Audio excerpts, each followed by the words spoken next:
Thank you for joining us today. It's quite an event, and we're very, very excited to share with you kind of where we've been the last few months with all the turmoil going on in the world, and also giving you some sense of where we're going in the coming school year. We know the past obviously has been something that we've gotten through. We've gotten through last school year, but now we have a school year ahead of us. As you all know, you wonderful, tremendous Catholic educators who are joining us, we stand in awe of you. We've had the biggest disruption in American education in our history. Right now, at this moment, we have Catholic schools that are open and they are teaching and learning, and they are doing that in person, and they are doing it on Zoom, and they are doing it on Google and the other platforms. All of our schools are working to keep our children safe, and they are showing them that truth, beauty, and goodness exist in our world. So for 116 years, we've had a national convention. And as Kevin said, we had to cancel in March. The good news is NCEA, just like you, pivoted. Most of your schools, you turned around and started teaching online in 3 days. We transitioned pretty quickly. Within 3.5 weeks, we scheduled a virtual convention, a virtual symposium. We branded it NCEA Virtual. We were incredibly excited and happy to see over 7,000 people register for that online convention. And I think being responsive to the reality that we were faced with and being able to deliver in that virtual environment was something that we were very excited about. There was a really strong desire from Catholic educators in our country and beyond to learn about where we are in terms of the crisis, in terms of COVID-19, in terms of virtual instruction, in terms of budget and finance, in terms of mental health, to learn in a virtual environment, which again told us something about how we need to prepare for the coming year in terms of how we deliver content.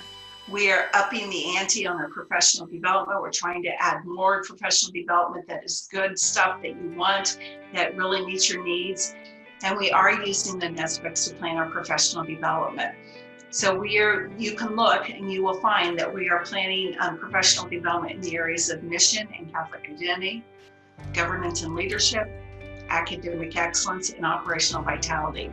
And so we launched our podcast about mid-March. The last 3 months have been tremendous. We've grown 10.5%, 25%, and 64% respectively. So we are extremely excited about our growth and excited about this way to contact and connect with our educators across the country. We also really took a lead in advocacy with our partners in the USCCB. We began podcasting and doing webinars and highlighting on our blogs and highlighting in Momentum the importance of ensuring that we are recognizing that our Catholic schools are for all. We were able to convert the Law Symposium to an online free session in early July, and we had 500 people register for that. We began Zoom meeting with educators across the country, and this has been a highlight for Kathy and I. I'm hearing from them about what's happening within their diocese, within their schools. And that's helped to frame a lot of our thinking in terms of what our approach is going to be for the coming year. We want to hear from you. You are our members, and we want to bring you up to date on where we're going. We are planning quality applied professional development where you will learn from other Catholic educators who share your mission, and we think that's really important. As far as CLS, it's going to have a different format since we're doing it online. And our theme is education, equity, and crisis leadership. We're happy to announce that our first keynote will be Howard Fuller, and he's a legend in the parent choice movement. And what I may be most excited about is that all 5 cardinals have agreed in principle to join us at CLS. And then after CLS is over in October, it's not really over because we're going to offer PLNs, so professional learning networks that will continue to meet. We're also going to be offering our new Leaders Academy virtually.